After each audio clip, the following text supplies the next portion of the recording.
Assalamualaikum warahmatullahi wabarakatuh. Halo semua, perkenalkan nama saya Ilham Baris dengan NIM G00259192 dari kelompok B3 dengan PC Aslab saya yaitu Mas Naufal. Nah, di sini saya akan menjelaskan skenario saya pada materi anatomi yaitu vesika velea. Nah, next selanjutnya saya akan membacakan skenario pada tugas yang diberikan. Jadi seorang pasien itu datang ke rumah sakit setelah dia itu memakan sate kambing terlalu banyak. Nah, nyeri yang dirasakan itu dia di regio kanan atas dan Murphy signs positif. Nah, poin A yaitu jelaskan mengenai alur saluran sekresi vesika velea. Yang B, apa nama otot yang mengelilingi papila duodeni mayor serta otot-otot penyusunnya. Dan yang C terakhir yaitu sebutkan nama kelainan vesika velea beserta gejalanya. Next. Nah, di sini saya akan menjelaskan pada poin A terlebih dahulu yaitu jelaskan mengenai alur saluran sekresi vesika velea. Jadi diawali dari empedu itu awalnya diciptakan oleh sel-sel hepar. Nah, lalu dia mengalir melalui saluran-saluran kecil yang akhirnya itu dia bergabung menjadi ductus hepaticus sebagai saluran utama. Nah, sebelum menuju usus, jadi hepaticus itu sebagai saluran utamanya, dia sebelum menuju usus, empedunya itu mengambil jalan memutar. Jadi dia mengambil jalan memutar ke vesika velea lewat ductus cysticus untuk disimpan dan dipadatkan. Nah, ketika pasien itu makan sate kambing yang lemaknya tinggi, jadi duodenumnya itu langsung melepaskan hormon yang memerintahkan vesika velea itu untuk berkontraksi. Nah, kontraksi ini tuh yang mendorong empedu itu keluar dari tempat penyimpanannya. Terus selain keluar tempat penyimpanan juga menyusuri ductus cysticusnya, lalu bergabung dengan saluran empedu utama yaitu ductus choledocus.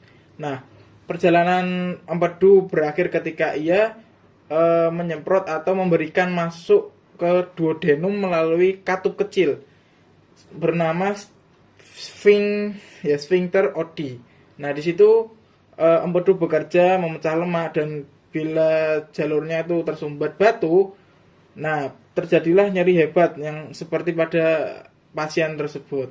Nah, kondisi ini tuh membuat vesika velea meradang sehingga setiap tekanan pada regio kuadran kanan atas itu menjadi sangat nyeri di bagian-bagian sini. Lanjut. Nah, selanjutnya apa nama otot pada poin B, apa nama otot yang mengelilingi papila duodeni mayor serta otot-otot penyusunnya. Nah, jadi otot yang mengelilingi papila duodeni mayor itu merupakan kumpulan serabut otot polos yang secara keseluruhan itu dikenal sebagai sphincter Oddi ya. Terus struktur ini tuh berfungsi sebagai pengendali utama aliran empedu. Terus juga sekret pankreas sebelum memasuki duodenum. Nah, sphincter Oddi ini tersusun atas 3 komponen otot polos yaitu sphincter ductus choledocus yang membungkus ujung saluran empedu utama. Terus ada sphincter ductus pancreaticus yang mengelilingi muara saluran pankreas. Terus yang terakhir itu sphincter ampula yang berada di sekitar ampula hepatopankreatika atau ampula Vetter. Nah, tempat pertemuan kedua saluran tersebut. Nah, ketiga bagian ini tuh bekerja secara terkoordinasi saat sphincter berrelaksasi. Nah, ada empedu dan enzim pada pankreas yang dapat mengalir bebas ke duodenum. Sedangkan pada fase kontraksi, sphincter itu menutup lumen untuk mencegah aliran balik di usus mau ke dalam sistem biliar maupun pankreatik. Dengan demikian, sphincter ini berperan penting dalam kontrol sekresi dan menjaga integritas saluran empedu serta pankreas. Nah, di sini bagian yang ada pada papila duodeni mayor.